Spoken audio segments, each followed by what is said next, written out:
Welcome to the 5 vital steps to better relationships. While everybody is joining, I am going to give you a quick rundown of what you can expect from the training today. I'm going to be sharing with you the 5 simple steps you can take to change any relationship without anyone else doing anything. I'm going to be talking about what you might be doing to prevent you from taking these steps and what you can do about that. Then I'm going to answer your questions. And for those of you who are interested, I will be telling you a little bit about how you can work with me. So expect to be on for about 60 to 90 minutes. I'm going to stay on for as long as possible and get all your questions answered.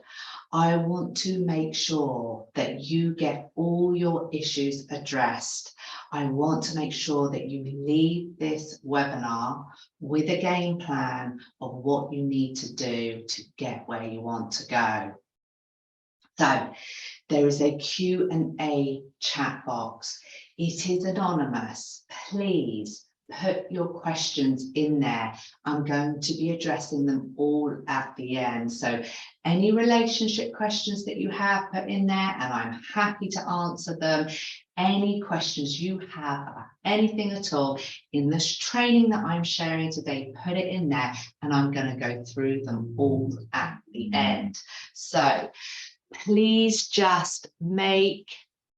let me know you can hear me okay. If you could just pop yes in the Q&A to make sure that my microphone is all okay, I'd really appreciate that. So first, great. Okay, great. I've got my first question already. That's brilliant. And you can all hear me. Brilliant. So lovely to have you all here. Okay, so first of all, I'm going to share a little bit with you about myself and how I came to be doing what I'm doing. So for those of you who don't know me, my name is Naomi Stonier and I'm a relationship coach. I will help you with all your relationships, not just your intimate one. And my passion is showing you how you can make the changes without anyone else doing anything. I trained at the Tony Robbins Coach Training School, but most importantly, this is a journey I have taken myself. I have gone from dysfunctional relationships from childhood onwards, which I took forward with me, showed up in my intimate relationships, showed up in my parenting. My friendships were difficult.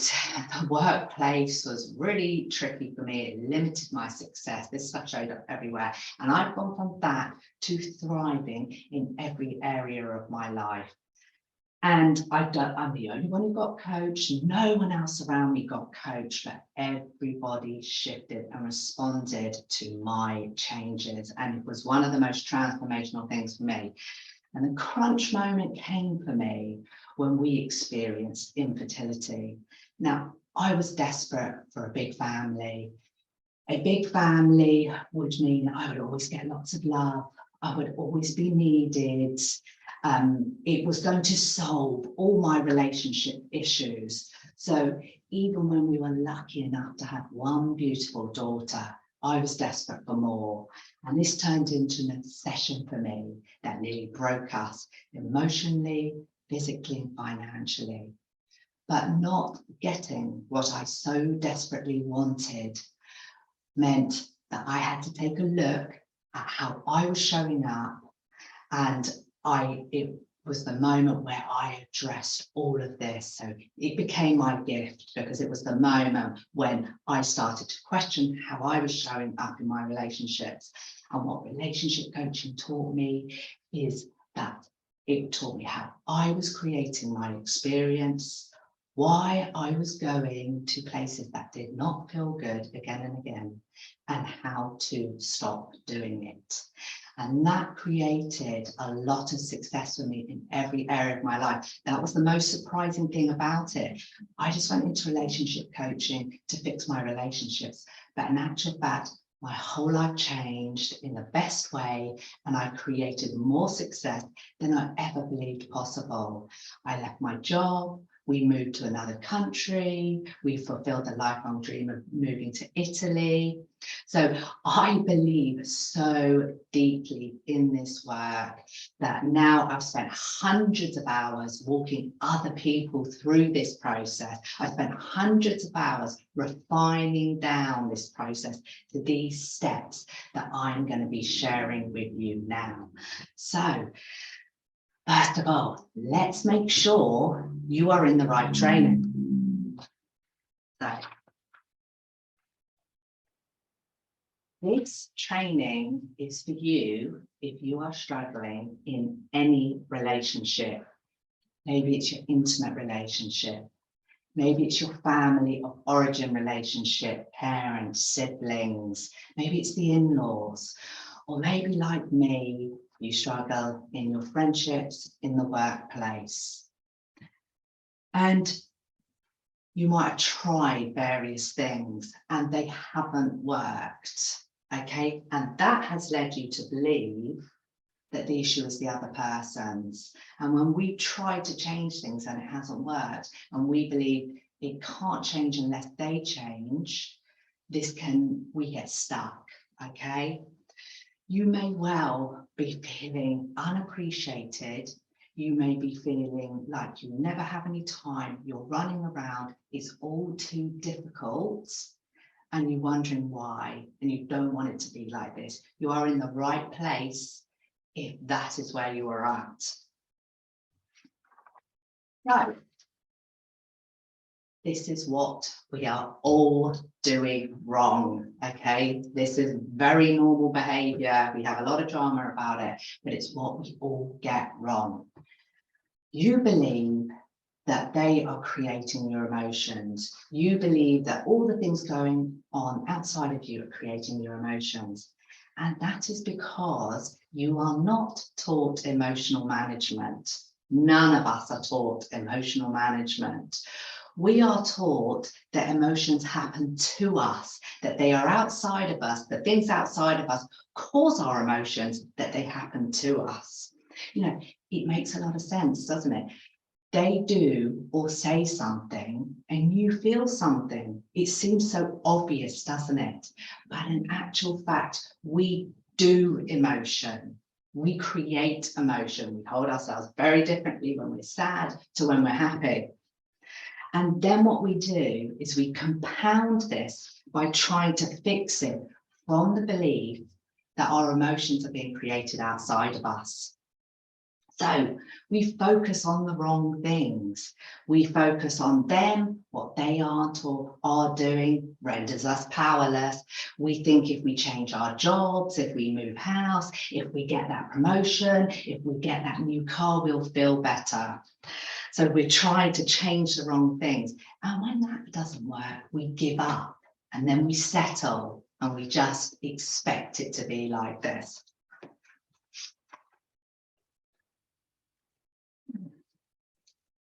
So where you want to be is having easy, supportive and loving relationships. You want to be enjoying work, social, family. You want to have that balance instead of that push and pull, that constant draining push and pull. We feel like we're lacking in every area.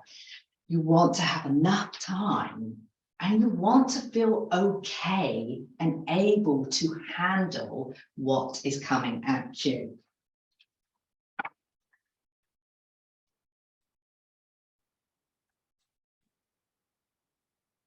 What you've already tried.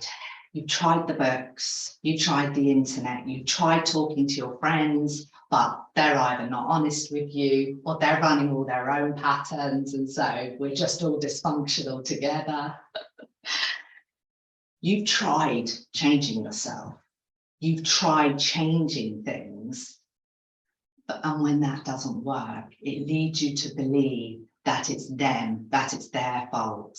And that's the worst place to be when we're there, because then we're stuck, because we can't control other people. Or you've gone the other way and you're avoiding and you're distracting yourself, you're too busy, and you always tell yourself, now's not the right time. When you know what, this is too much of a busy period to address this, we fear maybe it's best to leave sleeping dogs lie, maybe it's better as it is. If I take a look at this, it could be much worse. We don't like to find out the answer, so we distract ourselves. And then the end result of this is we give up, or even we give up on the relationship. So we either settle in it or we give up. We divorce each other. We cut people out of our lives. But the honest truth is this doesn't solve it, because we're running a pattern, and whether that person is there or not, we will still run that pattern.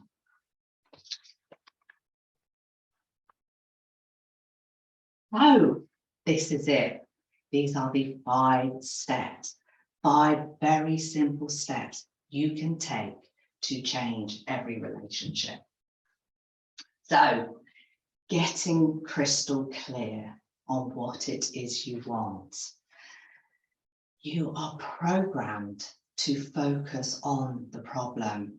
You have a brain in your head designed to keep you alive in the wild, and it is designed to focus on the problem, problem to problem to problem, to survive, okay?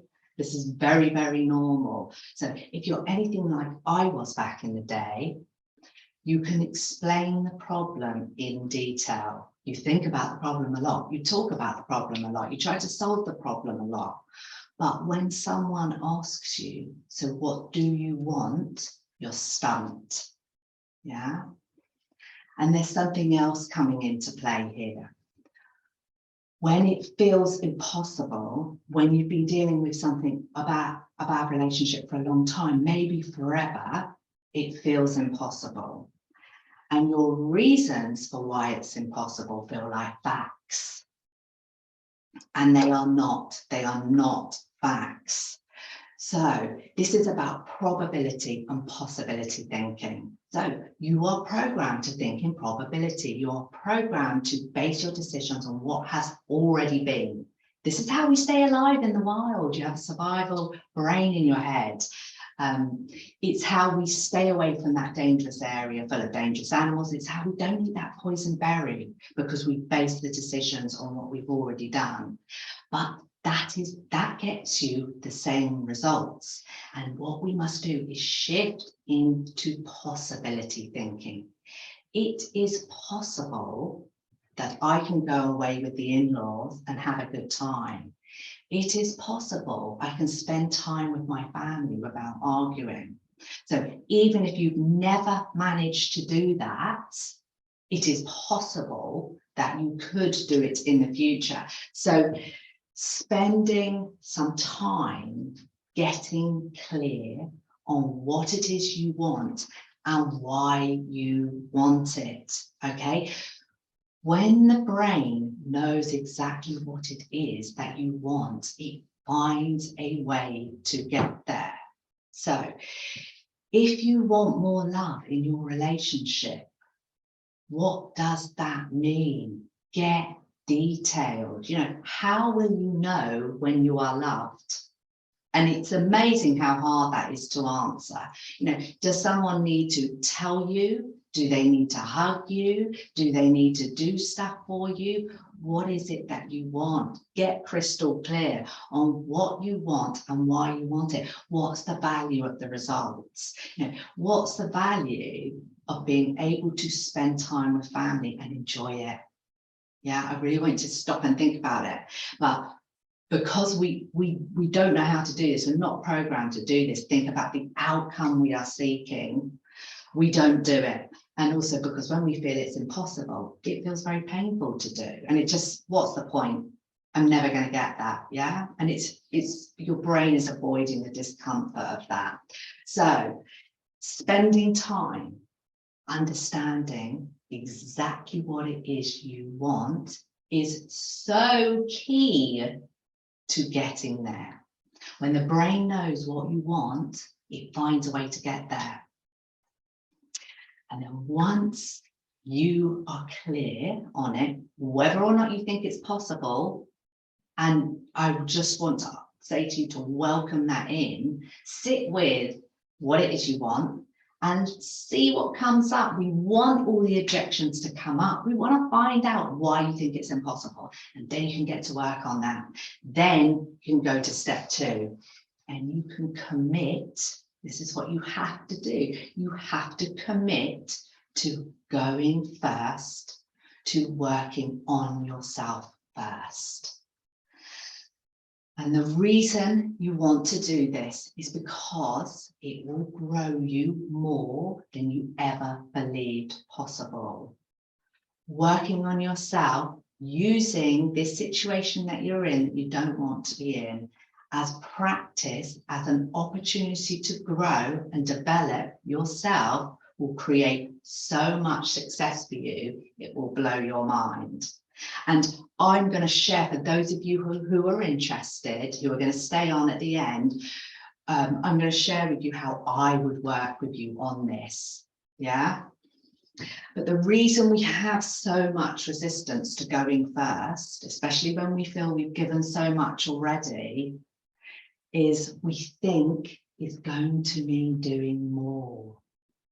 This is where we go to. So I've got to do even more. I've got to give. I've got nothing left to give. I've got to give even more, you know, and it feels like we have to do more. It's going to take more energy. You've got a brain in your head designed to conserve energy. You've got to conserve energy. You might have to flee from a predator. So that brain says, no, this sounds difficult. We don't want to do that. We want to stay in this known familiar, this safety, even if it's uncomfortable. So the third step is understand this is about doing less of what isn't working. Okay.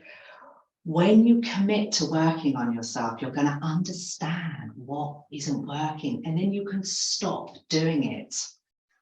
I have a technique that I use with my clients in which I call it doing nothing.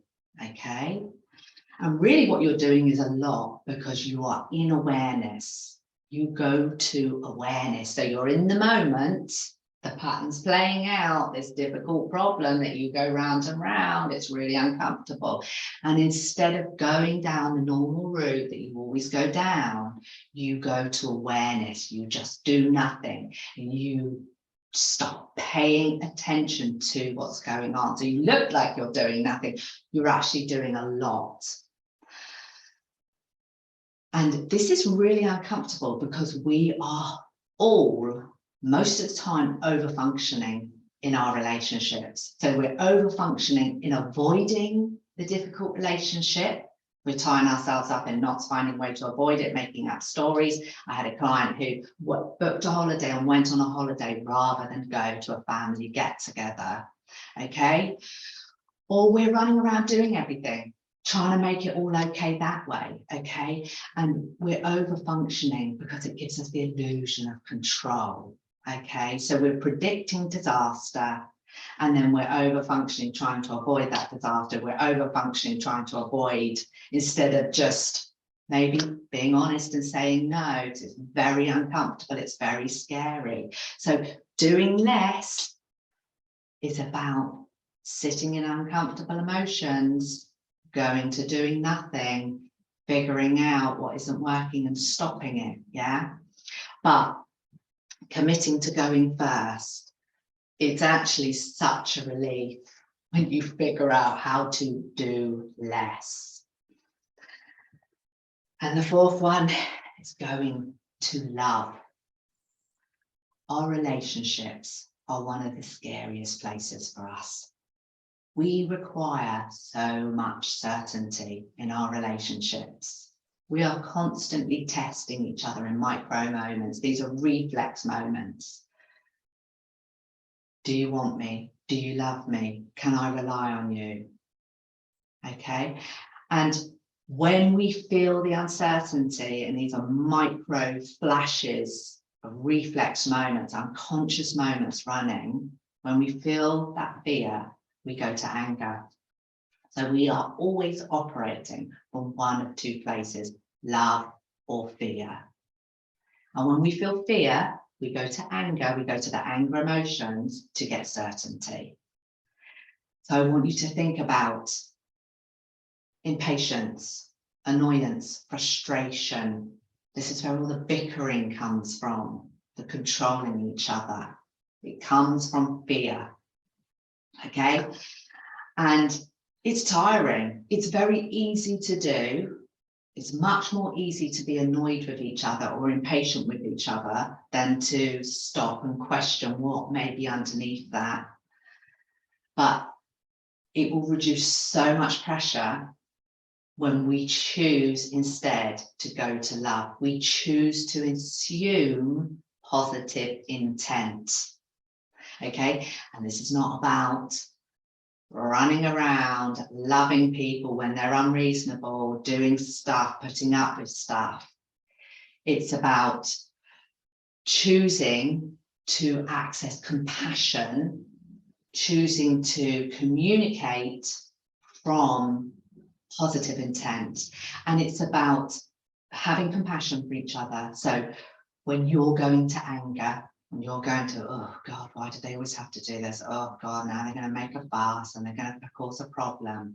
Really checking in with what's underneath that and why are you going there and what's the fear underneath. It's also a way of handling it when it's coming at you. Because when someone is going to these anger emotions, there's always fear underneath. We make it mean that we don't care about each other. And actually, it comes from love. It comes from deep love, because you don't get angry with people that you don't care about. Okay. And then the last one is so crucial, because the progress happens when we're working in our relationships in the small moments. The small decisions that you make moment to moment add up to make the big changes. So if you don't catch those moments, you will miss a lot of the progress you're making, and it will make it harder to keep taking action.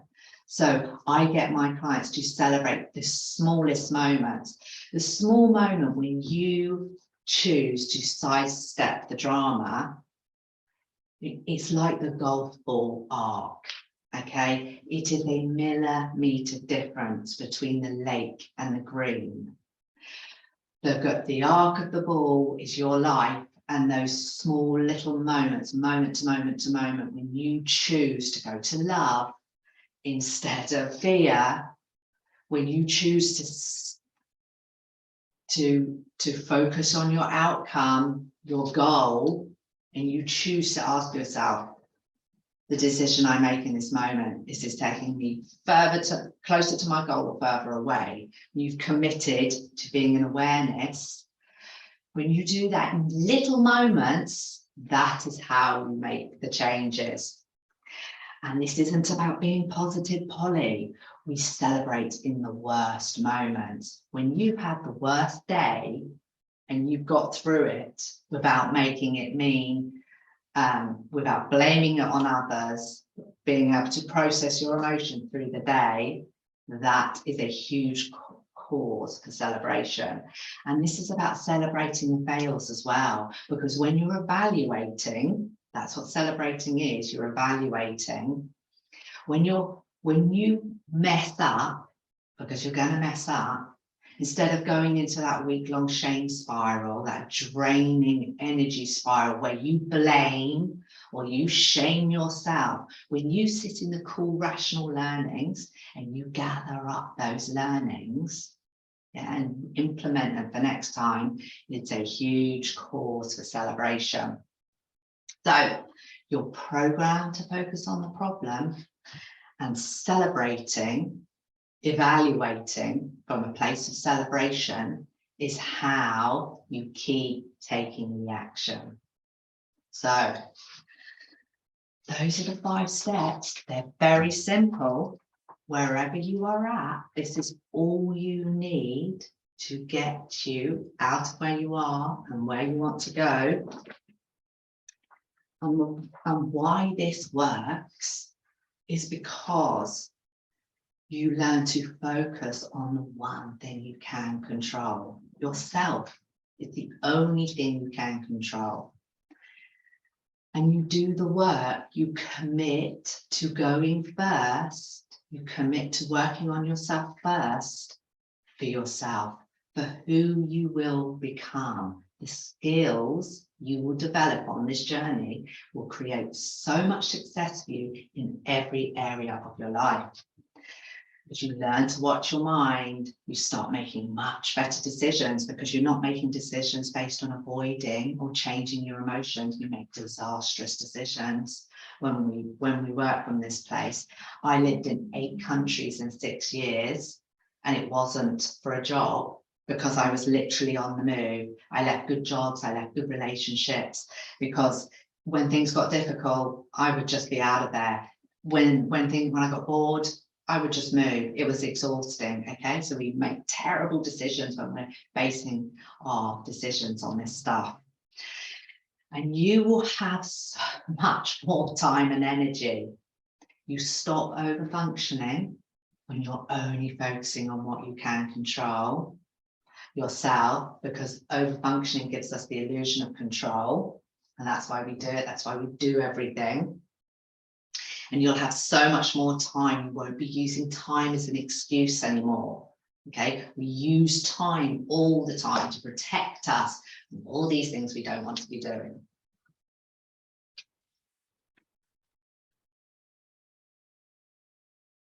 Now,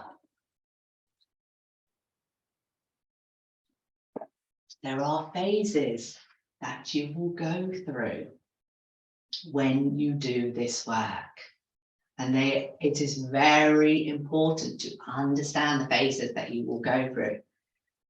You'll think it's impossible. You'll think it's impossible to get clear on what you need. You'll think it's impossible to do the work.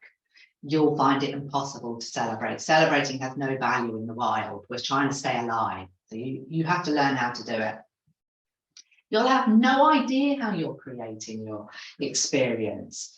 You know, it happens lightning quick. You'll have no idea. You'll forget. And all the reasons will feel like stone cold facts, okay? But a fact is something you can prove in a court of law. And your belief that it's impossible is not a fact that can be proven in the court of law. It's just your thought of a brain trying to keep you safe, trying to keep you in the known familiar.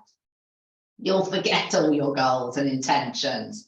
You'll, after the event, go, oh, well, that wasn't in alignment, was it, with what I wanted? You'll be too busy and you'll question going first. You'll give it a go a few times and you won't see any difference, and your brain will say, why the hell are we doing this? Okay, so it's really important to understand these are the phases you go through. I've been through these phases recently with my strength training goal. It feels so impossible to me. I had terrible aches and pains. I felt like I was damaging my body. I was feeling a lot of panic and anxiety. That was in some way damaging my body. And my trainer said to me, is it pain or is it discomfort? And I had to really sit with that and understand it's actually just discomfort. I'm just stiff. And then I went to self-sabotaging. I was mixing up my sessions and missing my sessions. I even had a great big meal right before a session. It was comical. I had a huge meal and then I couldn't work out. But I didn't make this mean anything. I understood very clearly it's just the part of the process. So when you mess up, when it feels too impossible, when it feels so hard, not making that mean you can't do it. Just understanding it's the first stages. It's part of the process.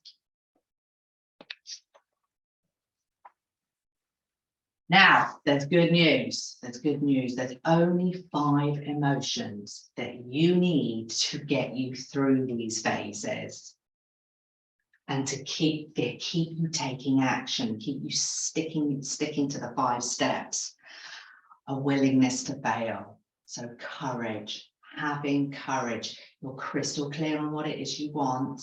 and having the courage to just go for it and fail, get it wrong, because there's gold in those fails, there's learning in those fails you can implement. So having the courage, having the resilience to get back up each time you get it wrong, each time it feels impossible and you can't figure it out. Commitment to the process. You know, I've just committed to the process, my workout process. I'm working with a professional and I'm just choosing to trust them and trust the process and just keep going back to it. But you just keep repeating the 5 steps and just have a commitment to trusting those steps and repeating those steps. And my most successful clients have a desire to be great. They understand the value of this work. They understand who they will become, the skills they will learn on the journey. Okay, so you have to have a desire to be great and you have to have discipline to do, even when you're sick, the kids are sick, the dog's sick, you're tired, feels impossible, you self-sabotage, you've messed up. You have to have the discipline to just keep repeating the process.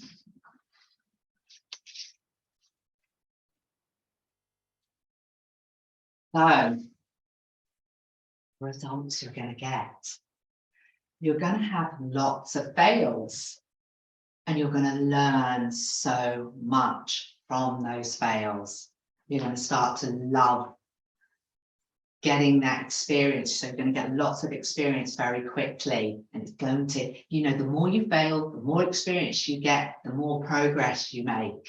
It really is that simple. So when you stop resisting failure and avoiding it, I mean, failure is dangerous in the wild. We die when we fail. But just to know you're programmed to resist it, to be scared of it, you learn to be in uncomfortable emotions, you learn to create emotions on demand. You do less. You're going to do less. These are the results you get. It's going to create time and energy and space for you to breathe. This is going to create immense confidence for you. When you change your experience in a difficult situation, and you start choosing what you want to think and feel regardless of how other people are behaving, it creates immense confidence for you. You'll even start having fun. You know, my clients always, they come to the call, they come to a consult call with me thinking it's going to be serious. And it's amazing to find out on the journey. It's one of the joys of coaching, to watch people start having fun and it starts rippling out. One of the common fears that we have when we do this work is that our loved ones won't love us anymore. If we change, we're worried that it will affect our intimate relationship. We'll find out we won't want them anymore. They won't want us. Our loved ones won't like us anymore. When in actual fact, what happens is they respond to your changes. They get more of you, not less, because you're not spinning in these emotions that are draining you, taking your time and your attention. So your loved ones get more of you.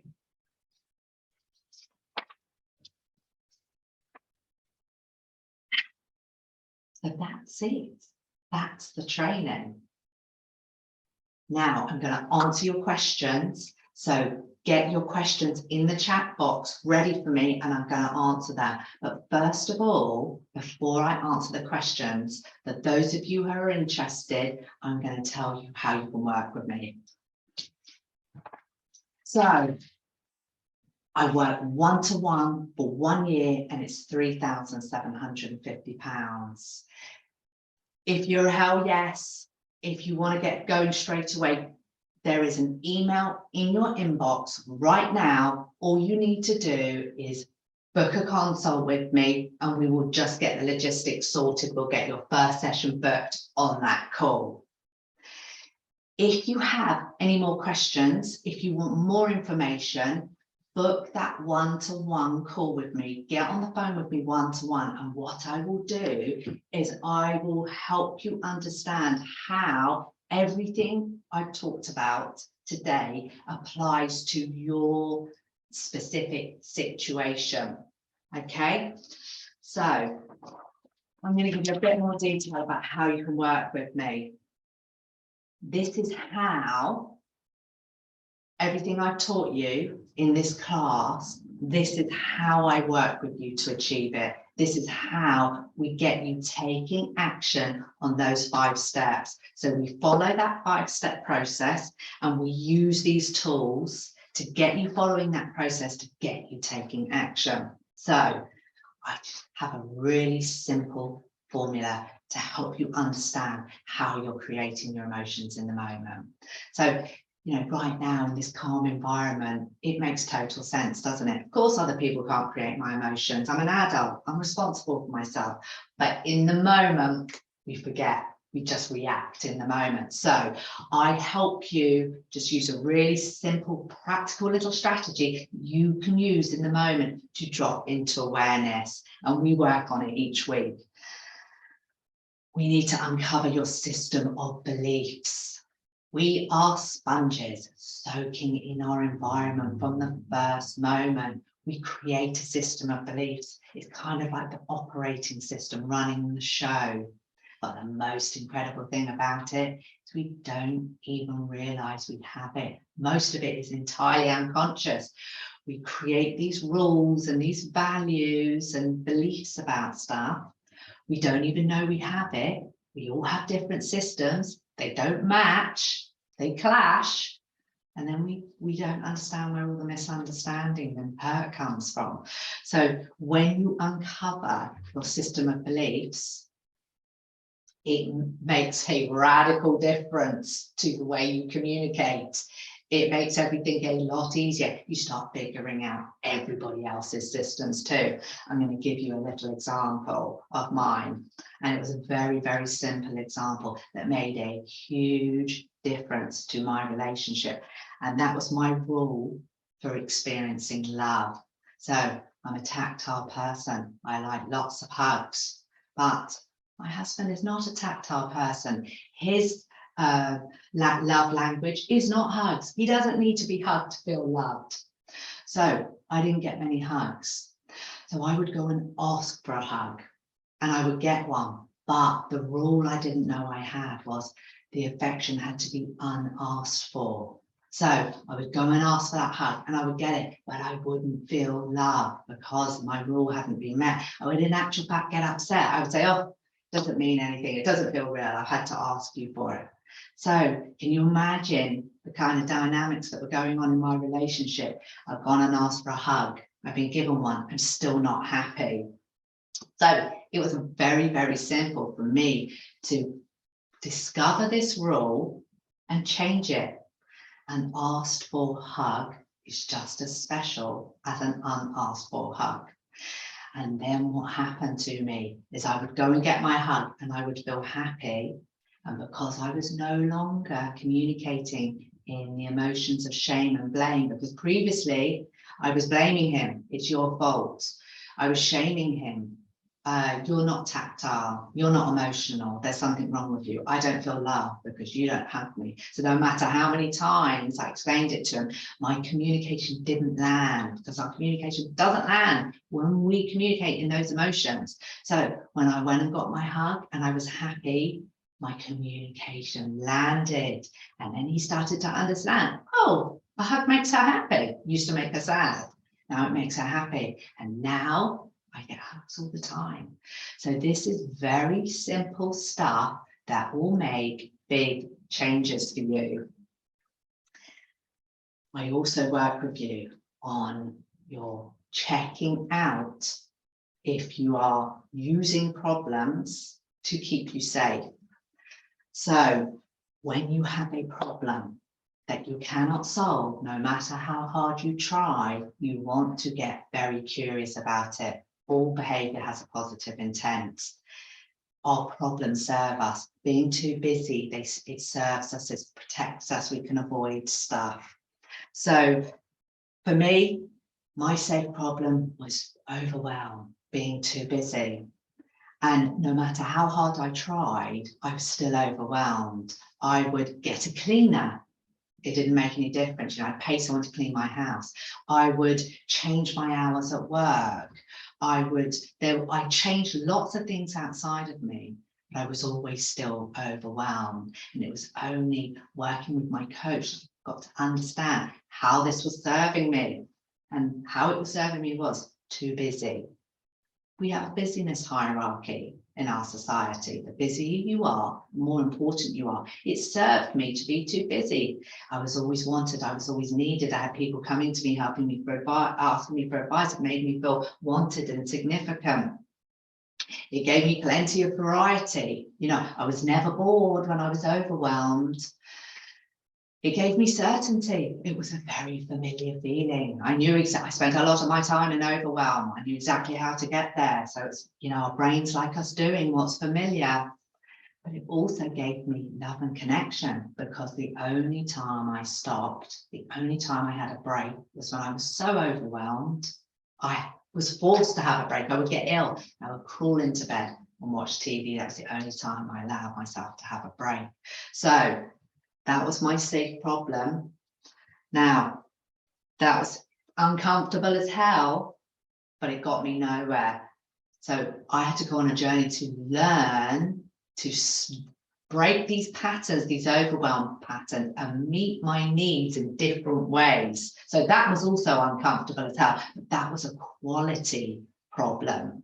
So a quality problem is something you move through, it's temporary, you come out the other side. So you want to make sure you're solving the right problems. We focus on the surface, on the safe problems, because we're avoiding scary stuff underneath. And you want to get to the quality problems. I will help you with your questioning.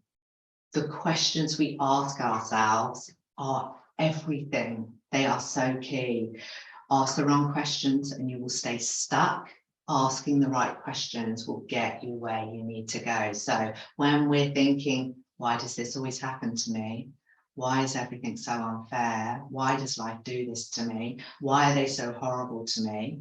Why do they always have to behave like this? Why can't they change? These are all the kind of questions that keep us stuck.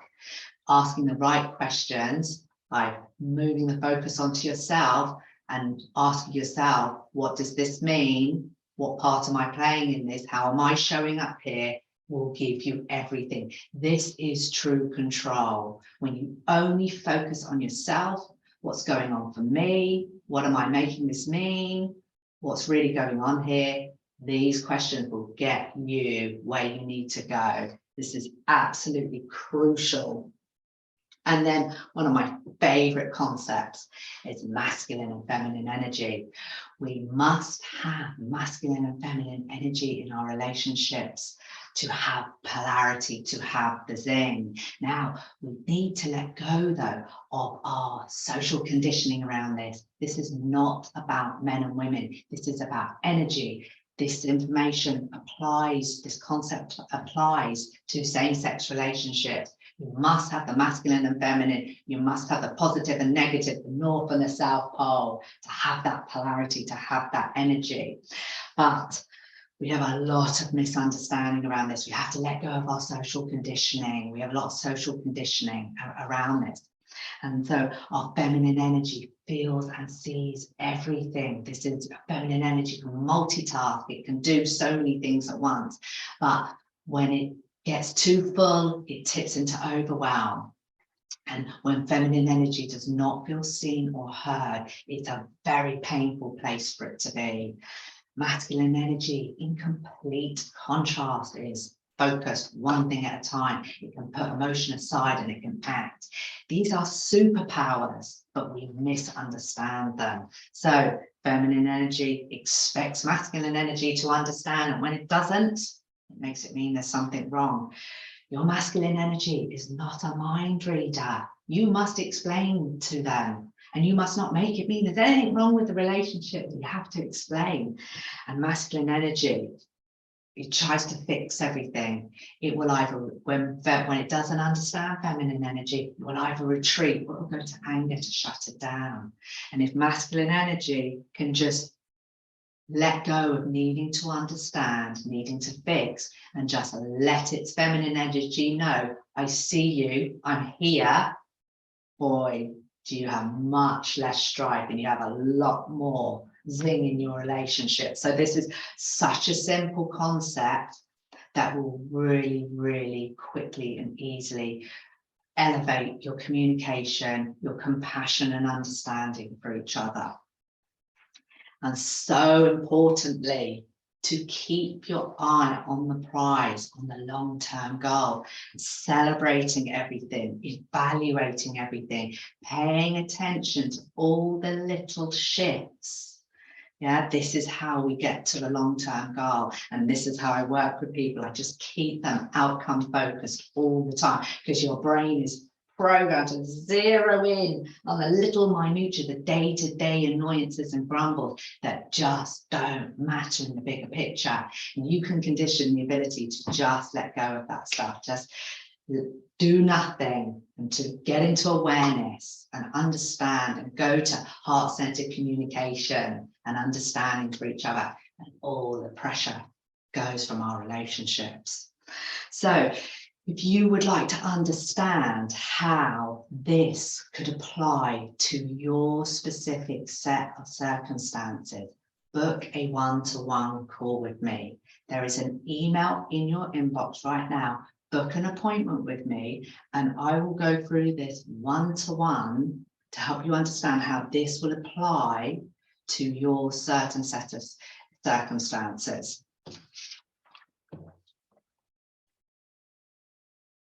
And the reason it's worth it, the reason you do all of this, is about who you will become, the skills that you will develop, that you will use everywhere in your life. It will create a lot of success for you in your life. My life is a very different place now that I've worked on my personal relationships. I've used my personal relationships as a blueprint to create success everywhere. You're going to become a relationship ninja. You're going to use this everywhere. You're going to get very, very good at paying attention to what's going on in you, and you're going to use this on everyone else. It all stops feeling personal. We're all in drama. We're all running patterns. We're all just trying to survive in the wild, okay? And so it stops feeling so personal. You just sit in the cool, rational learnings, the compassionate learnings for each other and yourself. You stop going to the shame spirals. You learn to create your emotions on demand. This will get you taking so much action. When you stop fearing failure, you stop running towards the discomfort. You stop avoiding it. You start finding the most uncomfortable place and just going for it. And it will create so much success for you in every area of your life. If you're a business owner, I work with a lot of business owners, you've learned all these patterns in your personal relationships. Whatever's blocking you in business, you learned it in your personal relationships. Uncover it in your personal relationships, business always takes off. You learn to meet your own needs. Remember, when we are seeking other people, we need them to meet our needs. It puts so much pressure on our relationships. Have a think about that big family I wanted, all those kids I needed to have so that I could feel loved, I could feel needed and significant. And when you think about the pressure, can you imagine the pressure that puts on a kid, that they have to provide love for me? Can you imagine what that kind of relationship would be like as they moved into teenage years and adulthood? Now, a lot of people make this mistake. Kids are an easy form of love. It's unconditional love, but those kids grow up into adults and they start questioning us. So, you know, I am very, very grateful that I'm a brilliant, great mum of one kid, so I come to her with a full cup. I don't expect anything from her or my partner. It makes, when I go to my relationships to give, yeah, I don't go to them with expectation. This is how we create amazing relationships without anyone else doing the work. You learn to communicate without drama. When we are communicating, and it can be very, very subtle. And just know that even if you're not saying the words, if you are in the emotions of blame, shame, and guilt, it is communicated.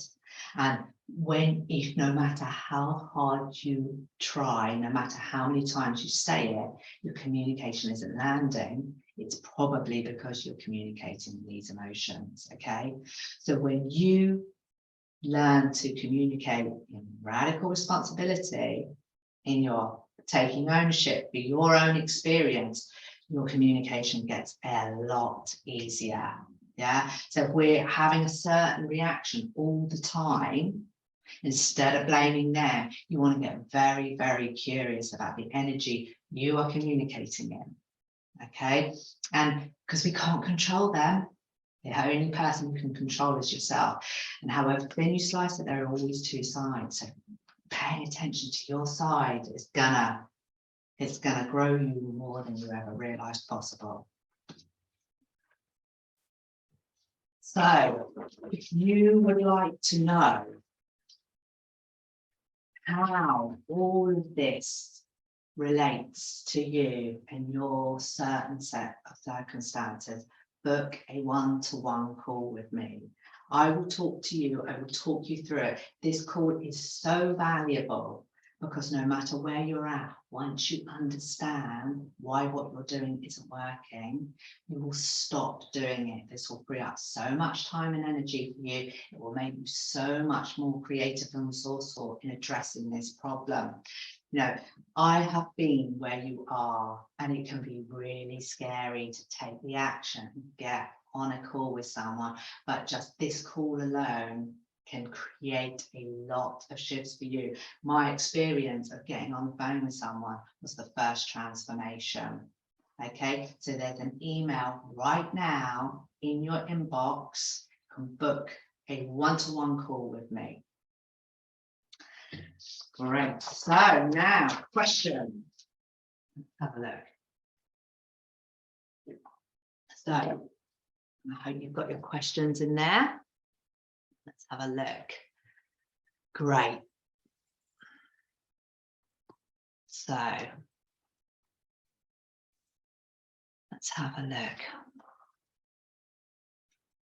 Could you cover stopping drinking so you can have a better relationship with yourself and others? When what you're doing there is you're using something external to manage your emotions, okay? And this is what we do because we are not taught emotional management. We use things outside of us to manage our emotions. Food, spending, drinking, shouting at each other, okay? When you learn how to manage your emotions, the very simple result that I guarantee is you will feel better, okay? It's a very, very simple result, and it's the only one I guarantee because it's the only one I need to guarantee. Because when you feel better, the results of that create all the results that you want. So you want more time, you want to feel less stress, you want to have an easier job, you know, you want to have an easier relationship. What are the reasons you're drinking too much? And when you feel better, they are an automatic result. So I want you to think about what's your impulse control when you feel okay? You know, what's your decision making like when you feel okay? When you feel a rested mind makes much better decisions, but a grouchy, tired, hungover mind makes crap decisions. So you're using alcohol to manage your experience. And instead, what you can do is understand how you're creating your emotions, how drinking is meeting your needs, and that will help you break the pattern and break the cycle. And then what you do is you start meeting your needs in other ways. So you don't have to, we always think about we have to give up, we have to go without. In actual fact, what you need to do is start adding new things in, start meeting your needs in different ways, and then the behaviors that you don't want just naturally drop away. So yes, absolutely. Absolutely. I mean, for me, my experience, when I learned to manage my emotions, I lived on the emotional roller coaster. And when I learned to manage my emotions, It was unbelievable. We moved to Italy. We rented out our home and we moved to Italy, and we weren't loaded.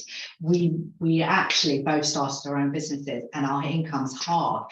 We didn't even notice it because I was no longer buying things. I was no longer going on fancy holidays and needing to go to fancy restaurants and be out doing stuff all the time, because I had just learned to meet my own needs in very simple ways that didn't cost anything. So the amount of money I saved when I learned to manage my emotions, when I got off the emotional roller coaster, I wasn't constantly recovering and trying to get over draining emotions, was phenomenal. So yeah, it's just all about emotional management. And we're not taught how to do it. It's a very simple process that you can learn. Okay, so let's have a look here. How do I work with a family when I don't have one? Well, the question is, do you want one? Do you want a family? And if you do, what do you believe is standing in your way? Why don't you have a family, and would you like one? And what do you believe about that? What comes up for you when I ask you that? Yeah, because we want to get really curious when we say we don't want to be in a relationship, okay? Because in some way, we are protecting ourselves when we say we don't want to be in a relationship. Either we've been burnt before, or we believe it's not available for us. And saying we don't want to be one is just protecting us from the discomfort of going for the goal. You've got the discomfort of attempting the goal, the actions that you will need to take, and the possible failure. You know, the fear that I'll fail and I won't get love. For your brain, it does not know the difference between real or imaginary danger, and failure is incredibly dangerous to our brains. That's why our brains are so resistant. So what I would ask you is, why don't you want a family? Or why do you think you don't have a family? And let's get to work on that. Book a call with me, book a one-to-one call with me, and I will talk that through with you. And we'll find out what you believe is standing in your way, because this is available to everyone and anyone. You can have fun, loving, supportive relationships.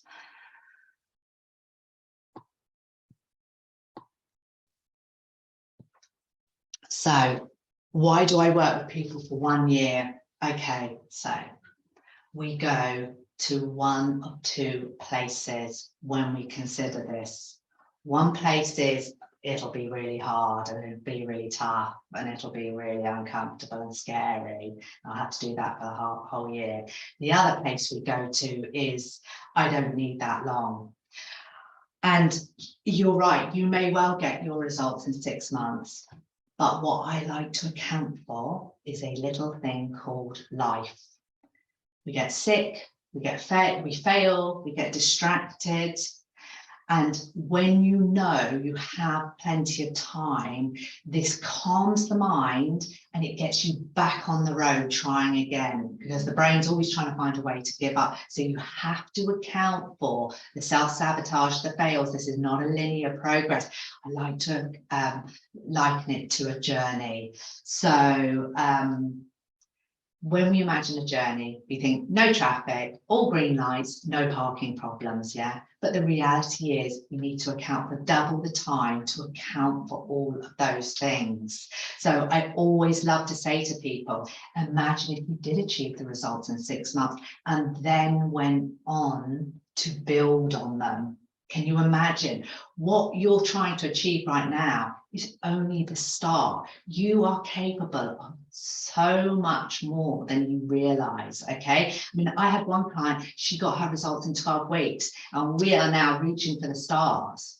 So that's why we coach for a year. You've been running these patterns, usually for decades, okay? And you just want to check in with how much time you want to give yourself to just get over all of this, yeah? So that's why we coach for a year. What if you don't even know what love is meant to be anymore? So, one, I would say that is a question that's protecting you, because for so many of us, love is too scary. So we settle for connection. We settle for friendship in our intimate relationships because love's too scary to go for. We high quality, passionate, high level relationships require courage. They require you to be vulnerable, to expose yourself. You have to go for it, okay? And so asking, I don't even know what love is anymore. It's just your brain protecting you. So there's a few things coming into this. Your rules for love. What are your rules for love? Do you what do you know when you are loved? What does it literally actually look like for you? These are the questions you have to ask yourself. And ask yourself, when the brain asks a question, it's always just protecting itself. It really knows the answer. You know the answer. And we say, I don't know, because it's your brain protecting you. Your brain doesn't want to know the answer. So you have to sit with that and say, what does this mean? What do I mean? Book a one-to-one call with me, and I will go through it with you. I will spend an hour helping you with that question and finding out what's underneath it. Okay, so where are we at? Why do I have to do all the work? Yes. Why should I have to do all the work? I don't work with couples. I will work with you and show you how to take action. I will help you understand the benefits for you of going first, okay? Because what I have to ask you is, do you want to be right or happy? Yeah? When we say, well, why should I have to do it? They've done all these things. We're monitoring and measuring. And I want to ask you, if you truly believed that an amazing relationship was on the other side of this, would you care who went first? Okay. So understanding who you will become when you go on this journey, the skills that you will learn doing the work for yourself, the relationship, it's almost irrelevant. It's the place you practice growing and developing more than you can ever believe possible. And just know that going first does not mean doing more. It means doing less. So I don't work with couples. I work with one person, and I show them how to show up in their relationships at their best level, because it will be so beneficial for you. Better relationships, more success in business, healthier, less drinking, less spending. These are side benefits. These are side benefits of working on yourself.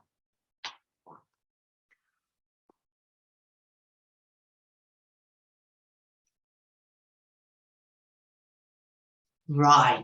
What if you don't think you're disciplined?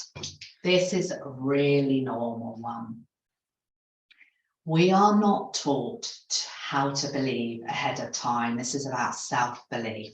Okay, we're not taught how to believe ahead of time.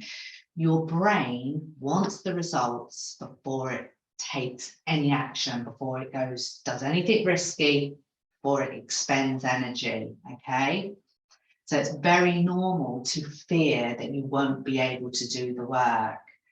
What you have to do is let go of needing to know how and just trust yourself, trust the process, trust yourself to figure it out on the way. Okay, there is your past and there is the present, and you just have to let go of the past. You have to let go of how you've already done things that's getting you the current results that you don't want, and you have to take a leap of faith, and the leap creates the net. Taking the action without needing to know how. Successful people tolerate a high level of uncertainty. You know, the quality of your life is determined by how much uncertainty you can comfortably withstand. And when you can go for it without needing to know all the hows, and you can just implement, take action, you will have a higher quality life. So yeah, that fear of discipline is your brain keeping you safe. It's just an objection coming up. Your brain wants to keep you in the safe, known, familiar, even if it's uncomfortable. So yeah, it's a great question, really great question. So how can I change my career when I'm not sure what I want? I don't know is a safety question, okay? And checking in with what do you want, yeah?